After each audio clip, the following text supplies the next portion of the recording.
Hey everybody, what's up? Sorry for those of you looking to see some super heavy pulls off the floor and those of you who want to see me slam some weight on the ground today, but it just isn't happening. After the last deadlift day, I knew I was going into this back and bicep day with a lot less energy than I would usually go train with, but I wouldn't be able to go heavy like I did last time, or at least as heavy, so I focused on my more secondary lifts, as I like to call them and look at them. I still deadlift, just was at the very end of the workout when I did so the intensity was still obviously high, but the weight was a lot less than it was before, but that's fine. I was pretty much getting into where if I did anything else, it would have done pretty much no good for me or my body, at least as far as building any more muscle is concerned. It would have been getting pretty close, if not already there, but it would have been really close to junk volume, which I like to avoid at all costs, because if you really go too hard and do too much, you can end up doing more damage than actual good, and believe it or not, this can be the case, so please look into that if you think that might be affecting you or your progress, because it really can and does happen more than people might think, and can also be a big reason why you end up getting injured inside of the gym, and obviously you don't want that,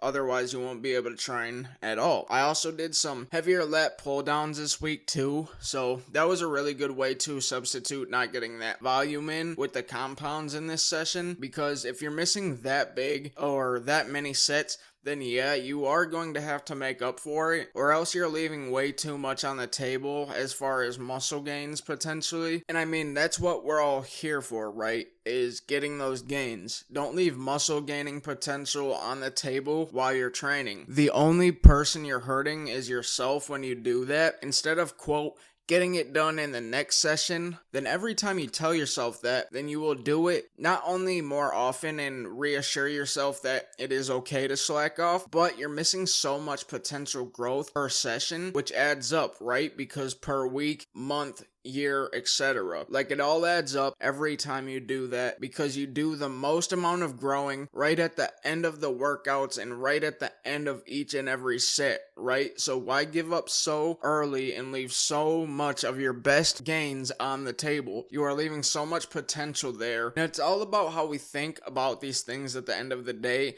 that will keep us from going to the gym every day, every other day, whatever. There's a different reason for everybody for their start in going to the gym, whether it's to lose weight, gain some weight, or muscle, do a body recomp where you gain muscle and lose body fat at the same time, or you train for a specific sport purpose, whatever the case may be, and that is fine for a start, right? But my best tip would be to find as many reasons to stay motivated inside of the gym as possible. And these things you should be able to control. Like, if your only reason for going to the gym is you go with a partner, that's fine for now, and it can also add some excitement and all that good stuff. But what if they decide, hey, you know what, I'm not going to the gym anymore? Are you just going to stop training too? Does that mean that you stop going? Does that mean you put your hopes, dreams, and goals on the back burner because somebody else does? No, of course not. Try thinking about it and incorporating health and fitness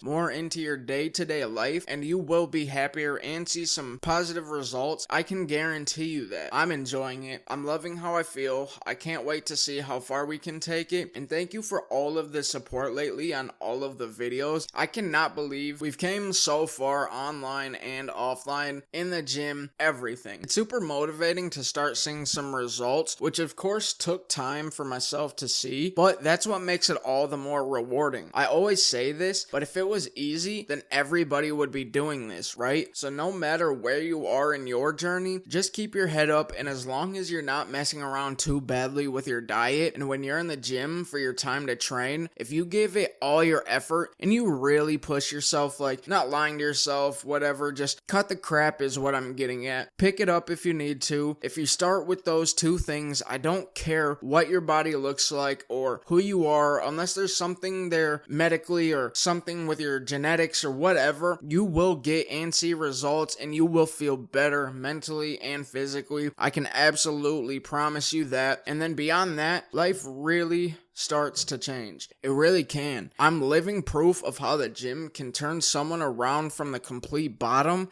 to at least where I'm at today, which is nowhere close to where I want to be, sure, and what I will become, and that's a promise I will keep to myself. And I encourage you guys to, maybe in your head or on a notepad, something, start writing down some things or whatever you want to do, focus on, improve at, whatever the goal is, write it down and make sure you look at that thing every single day and you work hard every single day on achieving those things. That's a dumbed down version, obviously, of a full approach to this, but I think you get the message. I hope you guys are feeling as good as I am today. I do feel a lot better not being in so much pain today, at least for the moment, and I am still recording this early, so who knows how long that'll last, but I hope for the best, expect the worst. I'll catch you all in the next one.